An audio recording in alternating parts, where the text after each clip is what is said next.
busca do Palmeiras por um goleiro. Em relação à seleção brasileira, o que eu gostaria de registrar é um magnífico trabalho de parte da imprensa, porque há alguma outra parte séria, né, que tem sido moderada no noticiário, que tem distribuído tanta notícia, que ou uma hora certa, né, ou vai cair de 4 e pastar no cimento. Mas preste atenção, neste posse de bola, que Danilo Lavieri trará uma novidade, que é a seguinte: há uma parte da torcida palmeirense torcendo para que Abel Ferreira seja contratado pela CBF, aproveitando o fato de que Jorge Jesus está no mercado. E Dona Leila Pereira fará imediatamente uma proposta para Jorge Jesus. E assim a gente acaba de fazer toda a confusão, a miscelânea, né? Você não tem a dúvida que daqui a pouquinho, em algum lugar, aparecerá um corte ou alguém dizendo informações privilegiadas dos jornalistas de São Paulo dão conta de que Jorge Jesus está vindo para o Palmeiras. É ou não é verdade? É verdade, daqui a pouco vamos falar isso mesmo. É mentira certa. Não, a gente estava brincando aqui antes que se a CBF tem que decidir rápido aí se quer o Abel ou não. Eu brinquei com o Juca, falei, vou iniciar a campanha aproveitando o Jorge Jesus no mercado, já que o Abel vai para a seleção, Jorge Jesus no Palmeiras, para brincar com o nosso amigo Renato Maurício Prado. Aliás, mandei uma mensagem para ele antes. Consta que ele, na Serra Fluminense, ele já está de cabelo em pé. Mas essa história da seleção brasileira é muito triste que a gente veja a seleção sendo tratada assim, tudo indica, né? O Mauro já trouxe, o André Hernan, na ESPN, todo mundo já está trazendo que a CBF ainda não desistiu do Ancelotti. Pela terceira vez vai brincar com a música do Fantástico já, né? Sim. Mas, assim, a seleção está há poucos dias, vai dar um mês para o próximo jogo das eliminatórias, ainda está sem técnico e a gente não sabe quem vai fazer a convocação. A seleção tem que ser convocada daqui 15 dias, 20 dias, tem que ter a lista larga lá que falam. A gente não sabe o que vai acontecer, daqui a pouco vai ser Rodrigo Caetano, Juan, não sei quem vai ser. Sei que é muito lamentável a gente ver a seleção brasileira sendo tratada dessa forma, aos caprichos, ao gosto do Edinaldo. Rodrigo Caetano, que é o diretor de futebol, diretor, coordenador, sei lá, diretor de seleções, que a gente imaginava que pudesse fazer alguma coisa, não, ele está totalmente escanteado, é o Edinaldo que decide tudo. Sinceramente, é algo assim que... A sorte é que a seleção, historicamente, não depende do seu presidente para vencer, né? Porque se dependesse... Você sabe qual é a minha sensação? A minha sensação é a seguinte, que o Edinaldo está para a CBF, assim como o Augusto Melo está para o Corinthians. O Augusto Melo achava que o Corinthians era alguma coisa assim parecida com a União Barbarense. E tratou o Corinthians como tal. Está aí metido em todas as confusões, né? Em vias de ser indiciado pela polícia. E o Edinaldo trata a CBF como se fosse a Federação Baiana. Com todo o respeito aos baianos, não à Federação Baiana, mas é desproporcional. São coisas diferentes. São coisas bem diferentes. Agora, Danilo, eu vou passar a bola para o Arnaldo e para o Mauro, mas para a gente entrar só no capítulo ou no item Abel dessa história. O Mauro trouxe a informação aqui no All News anteontem. Olha, é difícil, tal, mas o Abel também está na mira. Aí todo mundo falou, o Abel falou, ordem ao progresso, a Leila falou, vem falar comigo e tudo mais. Você acha que o Abel, esse negócio, não que seja sério o pedido, mas a possibilidade existe? Assim, se a CBF colocar como exigência que ele se apresente e treine a seleção nessa data FIFA antes do Mundial, eu acho pouquíssimo provável. Eu não consigo ver o Abel Ferreira largando o Palmeiras antes do Mundial. E nem é porque tem chance ou não tem chance de ter o Mundial, de ser campeão, não é nem por isso. Mas é por um projeto que o Palmeiras fez lá atrás e ele conversou com a Leila, ele tem o dia a dia com a Leila, ele tem uma fidelidade ali com a Leila e tem até um respeito pela história que ele mesmo construiu no Palmeiras. Eu acho muito difícil que ele faça esse movimento antes. O Palmeiras também acha muito difícil, e aí conversando com quem está lá e está presenciando o dia a dia, primeiro eles negam absolutamente qualquer tipo de contato, como a gente já sabe, como a gente viu nas notas oficiais, que a Leila soltou 2 vezes seguida, né? Uma no pós-jogo contra o Ceará e outra no dia seguinte, já nas redes sociais. Eles negam veementemente. E tem uma questão logística também, né? O Palmeiras, teoricamente, pelo menos por enquanto, está tudo planejado para viajar dia 9, que é o mesmo dia em que o Brasil enfrenta o Paraguai, aqui em São Paulo, pelas eliminatórias. Então, assim, o Palmeiras acha que é muito difícil, acha impossível nada né? Mas acha muito difícil. E a Leila, ela usa muito isso da boa relação com o Edinaldo, a nota dela tem isso, porque eles realmente estão vivendo uma lua de mel há um bom tempo. A Leila soltou carta para apoiar a candidatura do Edinaldo, já foi chefe de delegação, em vários momentos da CBF agora, que o Edinaldo estava um pouco apavorado com a pressão, a Leila foi um porto seguro para ele, foi um lugar em que ele se sentiu mais tranquilo com o apoio da Leila, então ela realmente usa essa carta para ter certeza de que o Edinaldo não vai fazer nada por trás, sem a consciência da diretoria do Palmeiras. Então é algo que eu vejo como muito difícil. De toda forma, caso a CBF queira, caso a CBF ligue hoje para a Leila e fala quero o Abel, é bom que o Palmeiras, é bom que a CBF e bom que o Palmeiras saiba rápido para o Palmeiras poder se planejar, poder pensar na troca. Eu brinquei aqui sobre o Jorge Jesus, mas a verdade é que se a seleção quiser mesmo o Abel Ferreira, é bom que o Palmeiras já saiba para poder se planejar. E, de novo, não é nem pensando se vai ganhar ou não o Mundial, mas é pensando na parte mais importante da temporada, que está por vir logo depois do Mundial. Muito bem. Arnaldo, tem o Abel na jogada, com todas essas questões aí, e tem depois, ao longo do dia ontem, a CBF não desistiu do Ancelotti. Vai ser a terceira vez que ela vai tentar o Ancelotti. Tem uma notícia de hoje na imprensa portuguesa que a cartada do Al Ahly, que é o time do Jorge Jesus, com a saída do Jorge Jesus, que foi demitido depois da eliminação na Copa na Liga dos Campeões local, é Ancelotti. É ele que o time vai tentar contratar. Então, tem todo esse cenário aí. E tem a insistência, enfim, do Edinaldo com o Ancelotti. E tem o Abel na jogada. Bom, vamos lá. Bom dia a todos. Eu acho que a convicção de que o Ancelotti é o plano A, a primeira carta nas intenções do Edinaldo, até para ele fazer algo marcante como presidente da CBF, isso está óbvio. Assim como está óbvio que a temporada no Real Madrid ainda... né? O Real Madrid perdeu tudo até agora.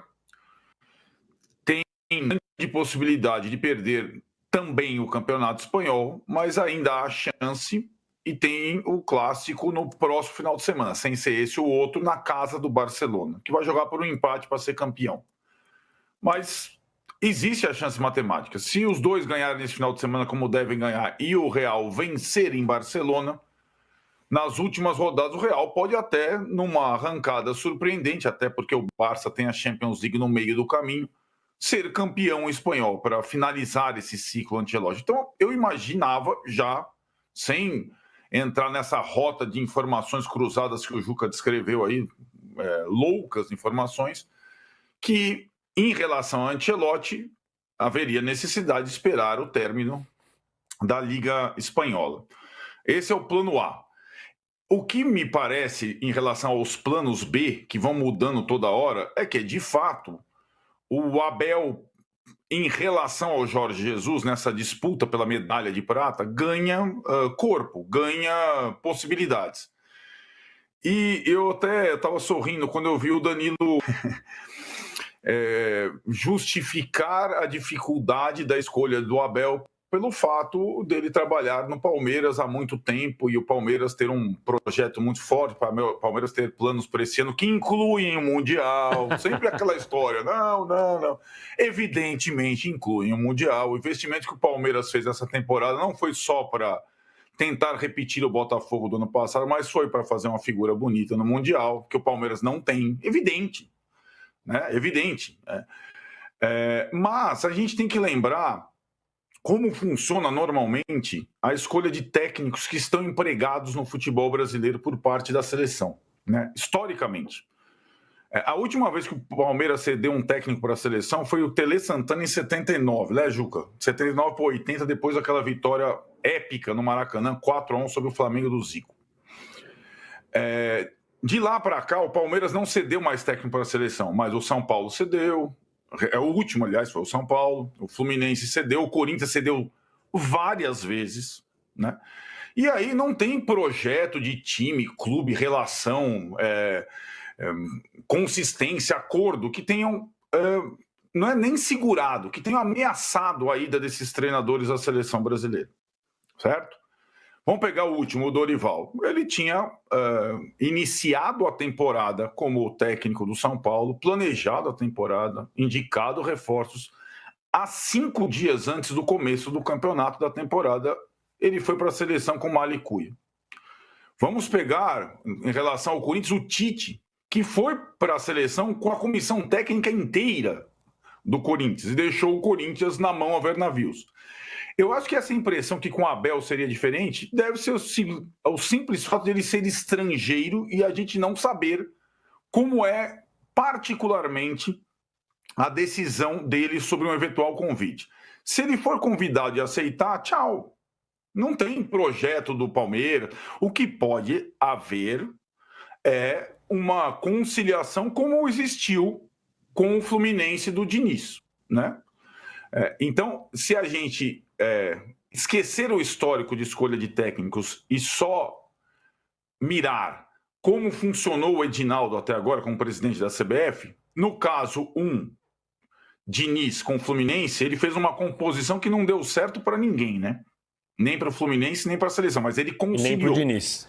E no caso do São Paulo, do Dorival, ele tirou o Dorival há 5 dias antes do início da temporada.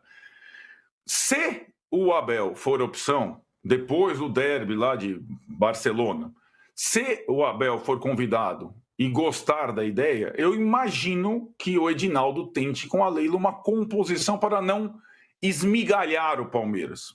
Só isso, mas que os interesses do clube são mais importantes que os da seleção. No futebol brasileiro não funciona assim. Ou nunca funcionou até agora. É só essa ressalva que eu faço. Acho que depende muito do técnico querer ir. Se o técnico quiser ir, acho que o clube pouco pode fazer, pelo contrário. Acrescente-se, né, Arnaldo, o fato de que temos o precedente com o futebol árabe, né? Até hoje não esclarecido. Sim. A questão do Sim, pré-contrato, também, do Qatar. minuta, Isso. chama como quiser. Ao essa site. história. Tá na FIFA ainda não saiu a decisão. Ainda em algum momento vai acontecer. Vai aparecer. Mauro, tem uma informação de Algibeira. Jorge Jesus não vem. Aliás, Jorge Jesus substituirá Felipe Luiz. Pronto, e acabou. Pois é. Hã? Jorge Jesus, Juca, e aí? Então, eu também não entendo desde sempre. Porque, para mim, a primeira opção da CBF deveria ser o Jorge Jesus. Eu estaria de olho na Champions Asiática, esperando a queda do Jorge Jesus para trazê-lo o mais rapidamente possível. Obviamente, eu não sou idiota, eu não vou comparar a carreira do Ancelotti com a do Jorge Jesus. Estamos falando de patamares diferentes. Mas, ao mesmo tempo, eu não tenho dúvida de que o Jorge Jesus é muito mais adequado neste momento para a seleção brasileira do que o Ancelotti. O Ancelotti teria que se adaptar a uma situação que ele não faz ideia do que seja. O Jorge Jesus sabe cada detalhe, inclusive dos corredores da CBF, que aquilo é o que é, sabe tudo e está disposto. Porque seria o fecho de uma carreira, né? Ou o brotar de uma nova carreira para o mundo europeu que não o aceita. Espetacular. Conhece o futebol brasileiro, fez o que fez no Flamengo, joga a brasileira, diferentemente até do Ancelotti, né? Que joga a Tite ou vice-versa, né? Enfim, eu não consigo entender. Para mim seria o Jorge Jesus. Para mim é uma coisa bem simples, bem... Então, por Neymar. favor, então me explique. Neymar. Simples. Quem é o representante que está conversando com o Ancelotti em nome da CBF? Então, mas o Abel, né? É um parça do Neymar, certo? Certo.